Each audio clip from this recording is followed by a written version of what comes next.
वाला हूँ। Bike profile बता देता हूँ। सबसे पहले मैंने नोकिया से अपने जीवन की स्टार्टिंग की थी, जहाँ मैं एज ए मैनेजर मैंने नोकिया में करीब 8 साल गुजारे हैं। 8 साल गुजारने के बाद मुझे लगा कि कुछ और कुछ करना चाहिए, अपना खुद का कुछ करना चाहिए, नौकरी नहीं करनी है। तो मैंने अपने खुद का एक बिजनेस स्टार्ट किया, जिसकी स्टार्टिंग मैंने करीब 15 लाख से की थी। 15 लाख का मैंने सबसे पहले एलजी का मैंने शोरूम लिया, एलजी का मैंने सर्विस सेंटर लिया। 15 लाख का फिर मैंने लुमिनस का सर्विस सेंटर लिया, फिर मैंने 5 लाख का मैंने वोल्टास लिया। ऐसे करते करते करीब मैंने 7 साल में 5 से 6 कंपनियां मैंने सर्विस सेंटर ले लिए थे। करीब 50 लाख रुपए मैंने इन्वेस्ट कर दिए थे। उस 50 लाख के साथ साथ मेरे को सोच रहा था कि अब काम किया जाए और कुछ अच्छा काम किया जाए, लेकिन मेरी किस्मत अच्छी नहीं थी। 2014 में मुझे प्लान मिला था, लेकिन मैं समझदार बन गया। मैंने अपना आप इतना बड़ा समझदार बना लिया कि इस बिजनेस को मैंने समझने की कोशिश ही नहीं की। मैंने उसे मना कर दिया, भाई क्या फालतू के काम लेके आ जाते हो यार, मैं ऐसे छोटे मोटे काम नहीं करता। मैंने ऑलरेडी 50 लाख रुपए लगा रहा हूँ, और 50 लाख रुपए लगा के मैं आज करीब 1 लाख 2 लाख रुपए 2.5 लाख रुपए मैं कमा रहा हूँ। तो यार तुम्हारे इस बिजनेस में क्यों आऊंगा मैं, छोटे मोटे बिजनेस में। उन्होंने मुझे खूब समझाया, संतोष जी समझ लो, आने वाला समय का बिजनेस है, आज कर लो नहीं तो कल करना पड़ेगा। मैंने कहा नहीं, कभी जिंदगी में नहीं करूंगा ऐसा बिजनेस, आप तो एक ही काम करो, जाओ किसी और को बनाओ। उन्होंने खूब कोशिश की, लेकिन मैंने नहीं सुनी। 2016 में फिर मेरा एक दोस्त आया, सेफ कंपनी लेके, सेफ प्लान लेके 2016 में, और वो डॉक्टर था। उसने कहा भाई ये संतोष जी कितना बढ़िया सिस्टम है, लोग लाखों रुपए कमा रहे हैं, लोग करोड़ों तक पहुंच रहे हैं, तू मेहनती है, तू कर सकता है, दोनों भाई मिलकर काम करेंगे। लेकिन मैंने उसको भी मना कर दी कि यार ये सब फालतू का बिजनेस है, कहां से लेके आ जाते हो, कुछ लेना देना नहीं है। क्योंकि एक मैंने भी गलती से कंपनी की थी, और उस कंपनी में मुझे ऐसा फंसाया गया था कि मैंने 26,000 दिए थे, 1 रुपए भी वापसी नहीं आया। वो ऐसा मेरा उसमें बैठा हुआ था कि मुझे 2 बार समझाने के बाद मुझे बिजनेस समझ में नहीं आया। 2017 में आगे फिर से मुझे बिजनेस मिला, आपके बाद मुझे मेरे सारे साहब ने बिजनेस दिया। उन्होंने समझाया संतोष जी बहुत अच्छा बिजनेस है, मैंने समझ लिया है, लेकिन मैंने उसके ऊपर विश्वास नहीं किया। मैंने कहा तुम तो LIC वाले ऐसे घूमते रहते हो, मेरे पास फुर्सत नहीं है, मैं बिजनेसमैन हूँ, मैं नहीं करूंगा ऐसे छोटे मोटे काम। उसने खूब कोशिश की, उन्होंने 1 साल तक उन्होंने मेरे पीछे कोशिश करते रहे, और 1 साल में उन्होंने 52 फॉलोअप कर दिए, लेकिन मैं 52 फॉलोअप में भी मैं जोड़ दिया। एक दिन फिर बात मुझे समझ में आई, क्योंकि इस काम को मैं दूसरे को किसी को ट्रांसफर किया। मेरे जियाती हैं मिस्टर देवेंद्र शर्मा जी के ऊपर जोरदार तालियां है, थैंक यू। देवेंद्र शर्मा जी मेरे ऑफिस में आए हुए थे, हम बैठ के चाय पी रहे थे।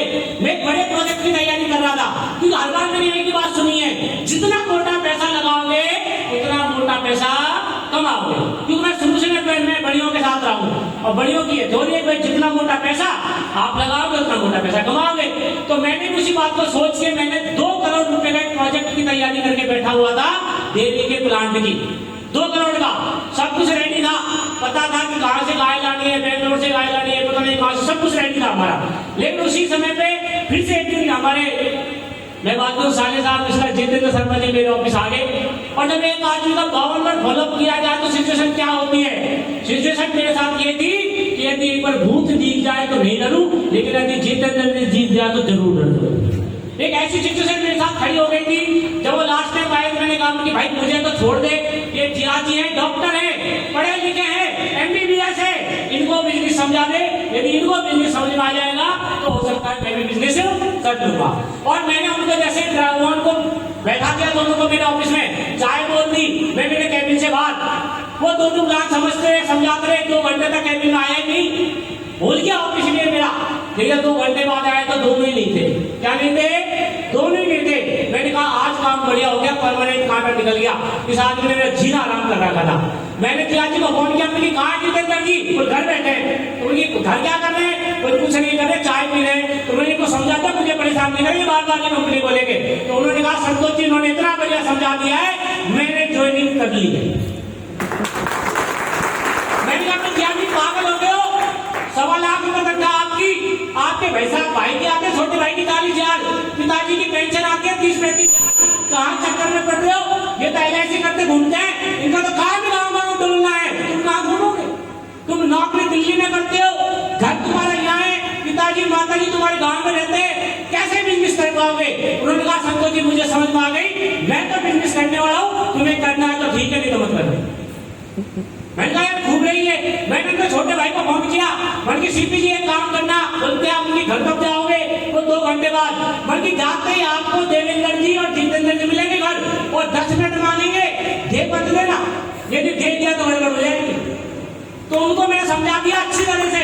वो जैसे घर गए तो दोनों घर बैठे मिले, तो जाते क्या हो सीपी जी कैसे हो, तो सीपी ना बहुत बढ़िया, चलो सीपी जी 10 मिनट बैठो। बोले 10 मिनट नहीं दूंगा और कुछ भी मांग लो। 10 मिनट नहीं दूंगा, क्या कुछ भी मांग लो, झट से पूछ जाऊंगा। बोले 10 से पूछ जाऊंगा, लेकिन 10 मिनट नहीं दूंगा। एक दिन निकल गया, 2 दिन निकल गया, 3 दिन निकल गया। जितेंद्र जी का डेली घर जाना और देवेंद्र जी भी ड्यूटी ले गए, 3 दिन से वो भी घर बैठे थे, पूरे दिन चर्चा कैसे सीपी जी को बताएं, कैसे बताएं। तो हमारे उस घर में दोनों बहनें, वो भी दोनों परेशान। वो 3 दिन से देते, दिन में सोने देते, दिन में कभी चाय कभी क्या कभी क्या। तो मैंने पूछा ही सीपी जी से, बोली चक्कर क्या है। तो उन्होंने कहा मुझसे 10 मिनट मांगते हैं। तो उन्होंने कहा तुम्हारे 10 मिनट के चक्कर में तुम हमारे 3 दिन बर्बाद कर दिया, मैं 1 दिन नहीं सोने दे। तो 10 मिनट दे दो, और उन्होंने उनको 10 मिनट दे दिए। और जैसे 10 मिनट दिया, प्लान कंप्लीट हुआ। कंप्लीट होते हुए काम तो ठीक है, काम यदि करें भाई, आप पैसे दे रहे हो, सामान आ रहा है, वो काम करोगे तो पैसा आएगा, नहीं तो 1 रुपया नहीं आएगा। तो काम में तो बुराई क्या है, काम तो ठीक है। तो साहब चलो कर लेते हैं, लेकिन 1 मिनट और रुको। उन्होंने पैन कार्ड का फोटो खींचा, उनके जिया के इनकम टैक्स ऑफिसर है, उनको भेज दिया 3 स्टार को कि सारे पैन कार्ड सही है कि मुझे चेक करके बताओ। उन्होंने चेक करके बताया वो पैन कार्ड ठीक है। बोले क्या है, बोले कंपनी है, भाई साहब जुड़ गए, संतोष जी के सारे साहब ने दिए। तो बोले तुम्हारे भाई जुड़ गया, आपका क्या विचार है। मैं भी जुड़ रहा हूँ। जब तुम भी जुड़ रहे हो तो एक आदमी तुम्हारे बहन भी उड़ा। अब आप सोच के देखो, एक आदमी जिसकी सैलरी 1.25 लाख, एक आदमी जिसकी सैलरी 40,000 और एक आदमी इनकम टैक्स ऑफिसर 3 स्टार, 3 पागल नहीं हो सकते। मैं सभी ये क्या गलती हो गई, मैं आपको फोन करके पूछता हूँ क्या करो, कुछ नहीं संतोष जी। तो मैं घर गया, मेरे घर जाकर सर क्या चल रहा है बता तो दो। बोले कुछ नहीं संतोष जी, ये हम छोटे मोटा वैसे काम कर रहे हैं। अरे भाई मुझे तो बता दो। बोले आपको तो करना ही नहीं है, आपने तो मना कर दिया, आपको करना ही नहीं है।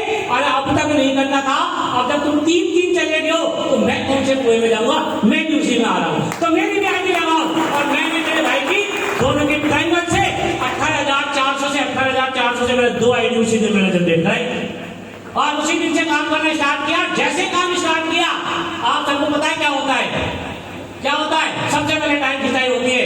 सबसे पहले तो 2014 में जिसने मुझे प्लान दिया था ना, वो मेरा ऑफिस का ही लड़का था।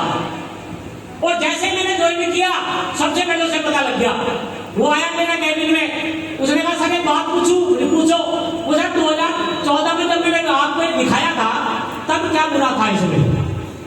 मैंने कहा भाई तब बुरा कुछ नहीं था, लेकिन तू मुझे समझा नहीं पाया। क्या हुआ, तू मुझे समझा नहीं पाया। और आपको एक बात बताता हूं, इस बिजनेस में मैंने पता कितने का नुकसान किया है, 9 करोड़ 80 लाख रुपए का। कितने का किया है, 9 करोड़ 80 लाख रुपए का। पूछो कैसे, पूछो कैसे कैसे कैसे। पंकज सर ज्वाइन हुए थे 2014 में। कब हुए थे, 2014 में। मुझे प्लान कब मिला था, 2014 में। 2014 में पंकज सर 10 करोड़ की प्रॉपर्टी बना चुके हैं, मैं 20 लाख पे हूं। क्या है, पंकज सर 10 करोड़ की प्रॉपर्टी बना चुके हैं और मैं कितने पे हूं, 20 लाख पे। तो नुकसान कितना हुआ, 9 करोड़ 80 लाख रुपए। मेरी समझ में आई नहीं आई, कोई कमजोर है तो वैसे बता दूं। मैंने क्या हुआ, पंकज सर को जब प्लान मिला उसी समय मुझे मिला, लेकिन मैं बन गया स्मार्ट। मैं करूंगा ये काम, आ गए एक फालतू के काम है, मैं समझने नहीं चाहता, मैं जानना भी नहीं चाहता, मैं नहीं करना चाहता। आया नहीं आया, 14 में नहीं आया, 16 में नहीं आया, 17 में नहीं आया, 18 में ज्वाइन हुआ नहीं हुआ। और हुआ जब काम क्या नहीं किया, काम करना स्टार्ट किया, जहां लोग कहते थे कि एक भी नहीं आएंगे, देख लेना सबने कहना स्टार्ट कर दिया, काम फंस गया है, कुछ नहीं होगा। बहुत आए, जैसे बहुत सारे लोगों ने कंपनियां की, लेकिन मैंने विश्वास दिलाया था, देख रहा है बहुत बड़ा काम करूंगा। काम करना स्टार्ट किया, 2 भी आए, 5 भी आए, छोड़ो इनको यार, मैं कह रहा हूँ 500 भी आए, 1000 भी आए, 1000 भी छोड़ो। आज पूरा का पूरा ऑल इंडिया में 5000 से प्लस का आज की डेट में नेटवर्क। Thank you. 50 लाख लगा के बिजनेस कर रहा था, जो बिजनेस है, जो दुकान नया कर रहा है ना, उसको पता है कि कैसे दुकान चलती है, कैसा बिजनेस चलता है, कितने उतार चढ़ाव आते हैं। और ऐसी ऐसी सिचुएशन देखिए, शायद दिवाली के दिन कंपनी से 10 लाख का पेमेंट आना था, मना कर दिया कंपनी वालों ने कि अब तो छुट्टियों के बाद पेमेंट आएगा। क्या बोलोगे लेबर को कि कंपनी से पैसा नहीं आया, तुम दिवाली मत मनाना। उस समय में 5% के सैकड़े पे 10 लाख रुपए लाके बांटे थे लोग, 10 लाख रुपए लाके बांटे थे। सोच के देखो आप, सब तरह के उतार चढ़ाव आते हैं, वहां 50 लाख लगाने के बावजूद भी लाख से 2 लाख रुपए कमा पा रहा था महीने का, और जब नुकसान हो जाता था वो अलग था। लेकिन आज बताते हुए बड़ा प्राउड फील होता है, जब स्टार्टिंग की थी तो 1,000 का भी चेक आया एक हफ्ते का, 5,000 का भी आया, 10,000 का भी आया। अरे 10 छोड़ो, मैंने यहाँ से बीत के यदि मैं बात करूं, मैंने यहाँ से 80 हजार रुपए के मैंने यहाँ से चेक लिए एक वीक में। बहुत सारे लोगों को ये नहीं समझ आता कि बिजनेस करना क्यों है, नहीं समझ में आता। लेकिन मैं आप लोगों से क्वेश्चन करना चाहूंगा, बताओगे अच्छा दुनिया में पैसा कमाना चाहिए या समय?